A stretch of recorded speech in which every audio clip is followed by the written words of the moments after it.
Alright guys, so set one is going to be speed bench, 50% of our max. I'm not even sure the rep range, I gotta double check. Guys, I'm excited to train today. 5x5, speed bench, you already know it is max height. Come on, babe. There you go. Nice. I like these.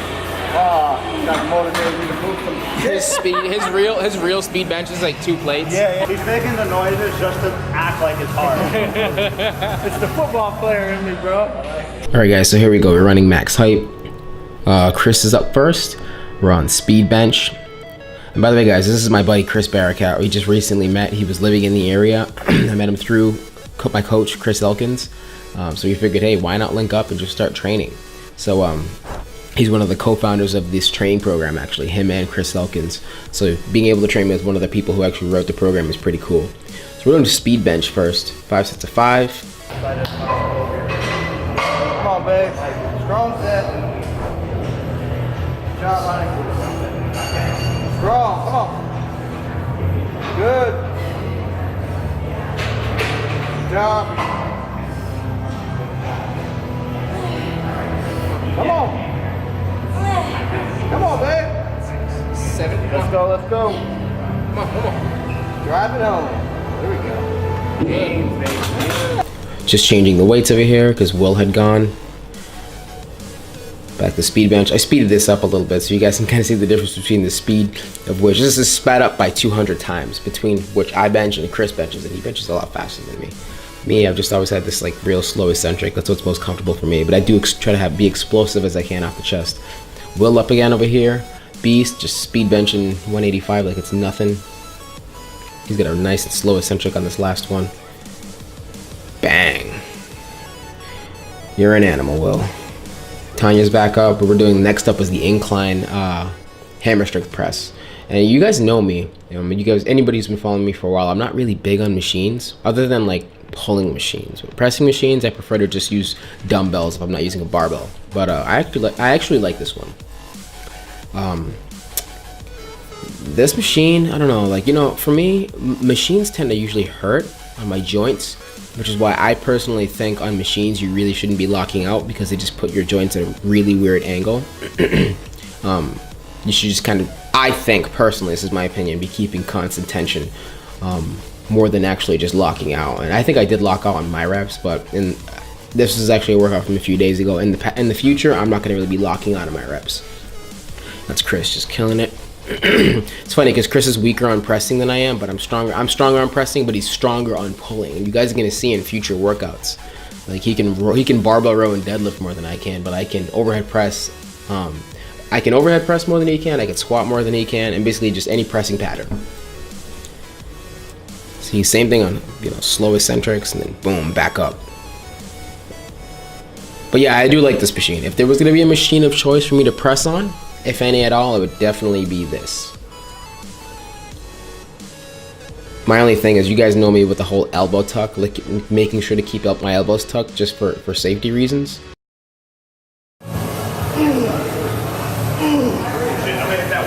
Let's go. 5. 2 more. 7. At least 1 more. That's good. 8. Another one. Yep. Press.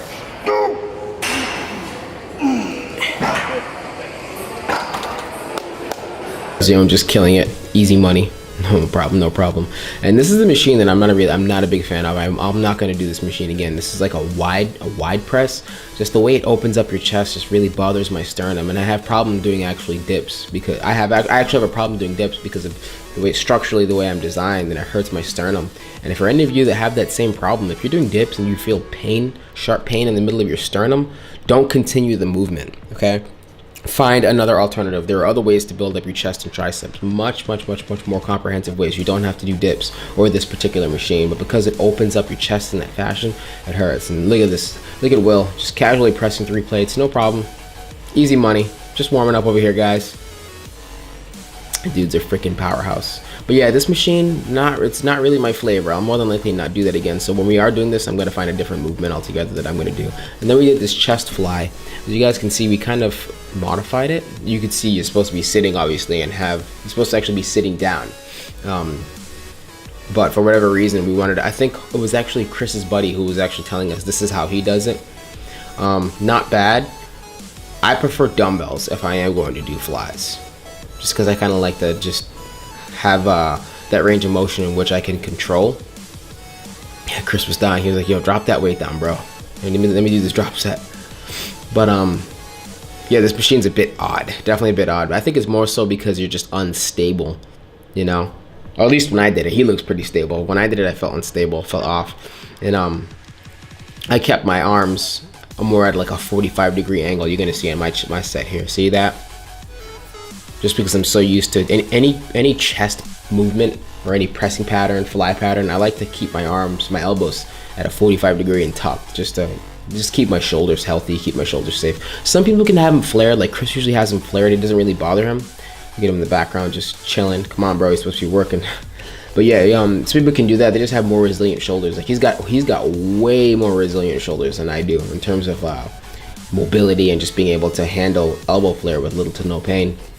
And then we get arms. This is the chest and arms day, so we're finishing up with some arms. And Chris is gonna try and claim he's not lean, but I'm gonna have to beg to differ. I'm pretty sure you guys would agree too. Drop a comment below if you don't think he's lean, or if you agree with him. Actually, I highly disagree with him. So this was a superset tricep press downs with spider curls. I've never actually done this curl variation. I mean, I think everybody's done a tricep press down, but I've never done that curl variation, so that was interesting. Then we've got Tanya over here. She actually looks pretty damn lean, even though she's actually being washed out by the lights. She looks pretty damn lean. I think she recently competed. I gotta ask Will again. I think she did, but it's crazy. If, like, for a female, she walks around at a pretty low body fat. And then Will, look at that, look at those things, bro. Like, is that even a tricep? Like, what is that back there? It's insane. He's got massive arms. Really, really, really good genetics. I put his Instagram on the screen earlier. Guys, go and check out his Instagram. He's got an unbelievable physique. And if you see him at contest time, like I was checking out his photos at contest time, insane. He like maintains that same like roundness and fullness even while he's like fully dialed in, which is epic. You don't really see a lot of natural bodybuilders maintaining fullness like that when they're in that sort of condition. They usually tend to get really flat or really stringy. And then we were just doing semi-incline curls. Got Tanya doing some incline curls. And then Will over here. Again, they got the arm genetics. Just full round muscle bellies. He's got like perfect insertions in his arms. It's crazy because they look even crazier in person. Like when he has a full-on pump, which he did here, it looks absolutely savage. Good for you, bro. What is up next? I think we got... It was like a standing curl, which I think I'm going to be doing here at the end. But yeah, check him out on these incline curls. Like, look how full his arms look. He's got the triceps similar to mine. Like his triceps attached like very, very low on the joint, all the way down to his elbow. See mine? Similar to mine. Like mine attached all the way down to my elbow. Very similar. It gives your tricep or your arms that look, that gives it that full round look when it goes all the way down the tendon. This is my favorite curl variation, the crossbody curl. Like if I could pick one curl that I could do, I can't do any other one, it would definitely be that one. I love the way that one feels. And then we got Chris finishing up over here. Was this superset with skull crushers and it was incline curls. Chris has also got some really good genetics in the arms. Like I was even telling this when we were working out. Like, every time he has a pump, I'm like, bro, you have such good genetics in the arms. Like when he hits his like side chest shots, like especially his bicep, he's got a really full So what am I bicep. eating post-workout? We got some chicken cooking up right here. I'm gonna eat some oats, 50 grams of oats. I believe this chicken right here is probably gonna come out to just like maybe 225 to 250 grams. Banana with it. I flavor my oats with carrots. I flavor everything with carrots now, huh? Even my coffee. I'm probably gonna do like 15 grams of some cashew butter in there. And instead of using water in my oats, I'm gonna use almond milk. So this is what my post-workout meal is gonna look like. What's going on, guys? Got the squad in here for a couple of DEXA scans today. I just have to calibrate the machine. You have to calibrate the machine every single morning. You cannot use the machine. It won't let you unless you calibrate it. So therefore you do get the most accurate measures possible. DEXA scan is the gold standard for bone mineral density, but it's not the best thing in the world for lean body mass and fat mass. However, in the research world, we basically consider it to be the best thing in the world for lean body mass and fat mass is actually MRI, and who the hell is going to get an MRI for their body fat, right? What you weighing at today? 112.2. All right, let's see if you make some gain. Perfect, just like that. I'm gonna like internally rotate you at the hips. Cool. Just stay like that. So I'm here at Chris Barraquette's lab where he did his degree. I'm about to get a DEXA scan. You got Kate in the background over there. She's going first. Now I'm really curious to know what my body composition and body fat is, so I'm gonna show you guys in a minute. Yeah, so this is sick. Like, look at how much stuff goes on here for like the DEXA scan. Like today, I think we're gonna. This was Katie's scan right here. How is that, Jim? We got all her data. Just slide back real quick.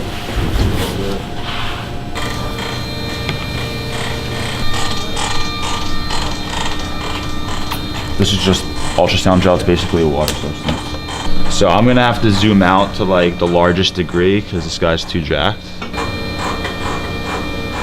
Cool. All right. This right here is your humerus. This kind of more distinct white line over here is the fascia that separates your brachialis muscle from your bicep brachii. Okay. So from here to here, this is all bicep brachii. From here to here, this is brachialis, and then this is obviously just total muscle. Wow. So like, if we were to run a research study, we can literally measure either biceps brachii or just total muscle thickness from bone to skin and see how much, like if we did an arm study for 8 weeks or something like that. That is nuts. You know? And obviously we standardize it. So I measure from your chromium process to your epicondyle. And then we take a number and we divide it, so we use the same exact spot every time. Okay. And then we would recheck. It's pretty cool. For the quad, I'll use Kabira since he has shorts on, but you can actually measure the angle of the muscle fibers. You can measure muscle fascicle length, so how long is the muscle fiber, and you can see how that changes over time. That's incredible. It's pretty cool. Yeah. You can do some really cool shit. The quads are cool too, because when I'll do it with Kabira now, you'll see rectus femoris, vastus medialis, vastus lateralis, vastus intermedius, all the way deep underneath. And then you can see how those muscles are changing. So my professor, Dr. Eduardo de Souza, he did a study that compared doing like 1 or 2 exercises like squat and leg press compared to doing 4 exercises, squat, leg press, walking lunge or single leg lunge, and leg extensions. Volume was the same for both groups. So the groups that were doing 2 exercises were just doing more volume for those 2 exercises, and the groups that were doing 4 exercises were doing less volume for each exercise but the same amount of total volume. The group that did 4 exercises saw more gains in different areas of the muscle, if that makes sense. So like for a bodybuilder, that's super important, right? But for a powerlifter who only cares about specificity and getting good at a specific movement, it doesn't really matter as much. So it was cool, and So that's something that hasn't really been done. What I like to toy around with obviously is just normal movement, contraction up and down. But what I'll throw into the mix a lot of the times as well, thank you, is I'll do a lot of holds and isolations to just keep it there, and of the muscles going crazy, and then I'll try and pump out reps like that. So on the research you're doing and stuff like that, it would be extremely interesting to see which one would be more reactive. And do you know what I'm saying? Hypertrophy. Right, yeah. Yeah. And then, so there's a lot of different frequencies I use in my training just to try and get extra stimulus as opposed to conventional up, squeeze, Normal contraction, training. down. Yeah. So I'll put myself through different types of pain barriers That's cool. to try and stimulate different things. So it'd be interesting to see as to which one actually sort of works better. It says you lost 4.5 pounds of lean mass, and you lost 4.4 pounds of fat mass. Guys, so look at this giant. Cool. So this is the first time I've ever had to put someone's hands behind their back. Rob Terry just announced it. You guys, if I keep training hard one day, I'll absolutely be this size. I think I can do it within a year. What do you think? Leave a comment below. For our sport, these numbers are just as insignificant. Right. No one gives a fuck, bro. Right. Like, doesn't matter. Yeah, it's true. What's up, guys? I want to get the fuck out of here already. And sort Guys, of take a look at this. even thought about doing that.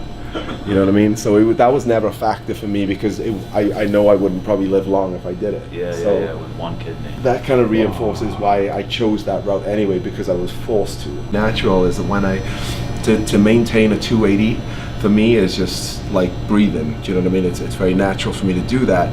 But when I start coming down and you're not using all the other stuff that maybe other competitors do, that I always feel that when I get down there, even though I have that condition, I'm losing muscle tissue because I can't hold on to it maybe under the requirements that my body's not used to. Okay. So yeah, we should, like I said, we can run another DEXA, but I would expect your lean body mass to significantly decrease on this machine when you go from 280 to 240 because you're losing blood volume, you're losing, liver glycogen, even muscle glycogen, whatnot. But maybe we can measure your actual muscle thickness that would be awesome. I'd via love to see that. ultrasound of quad, chest, and bicep, just to get some numbers. Sure. Those are the ones I'm comfortable with. And left quad, especially left Yeah, quadricep. both sides. That needs to come out. Don't leave me hanging, bro. Dude, that's what yeah, we can absolutely do that. That would be cool. because I'm really inquisitive about all this stuff. So for you to have all this stuff and be as knowledgeable as you are, that's amazing for me. That's So, cool. That's very cool. for sure. All right, guys, so I'm about to get a DEXA scan. Never had one before. I'm really curious to see where I'm at in terms of body fat, body composition, and where I'm going to be at the end of this contest prep. So let's do it. Very cool.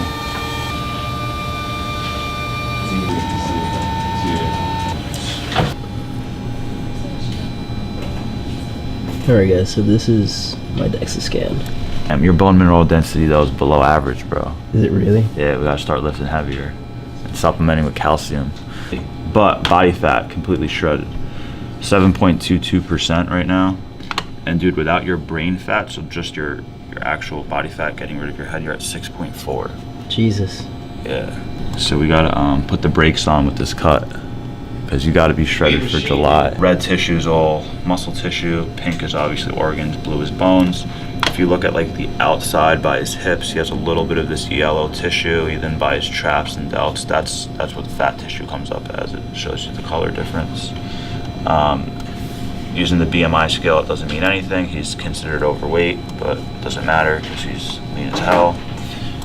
This is the average body fat percent for men, your demographic, your age, your ethnicity, your height.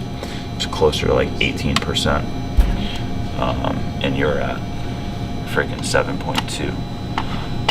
So yeah, over time we'll be able to compare rate of change of total lean mass, fat mass, see how your bone mineral density changes over time, stuff like that. Yeah, I gotta start getting more calcium in. And that's the thing, I don't even drink milk or anything like that. I gotta get on that. I'll print this out for you and we'll have some fun. It separates numbers too by left arm, right arm. So for example, it says your right arm's a bit bigger, which is probably accurate if you're righty dominant, right? It says your right leg's slightly bigger in terms of muscle mass, which is probably sounds accurate. And yeah, it's just cool to compare. That's crazy. Your leanest body part is your right arm, according to the scan. Guys, that's crazy. You're very, very lean, bro. So when you wake up, your liver's 50% depleted of glycogen approximately. And then you got to think of someone who's been in a calorie deficit for a longer period of time. Their liver glycogen is probably even further depleted, so maybe it's 25% depleted or even closer to 0%. That gas tank is officially closer to empty. So while you're doing fasted cardio, if you don't have muscle glycogen because you're flat as fuck, Right, then it goes to fat. you don't have liver glycogen because you've been in a deficit for so long and you just were fasting for 8 hours while you're sleeping, what else are you going to burn, right? You can break down amino acids, but it's not your body's preference. It will tap into fat stores first. So yeah, there is data showing that fasted cardio, in the acute fashion, you're utilizing more intramuscular fat. And I think that there is a place and time for that, for people trying to get shredded.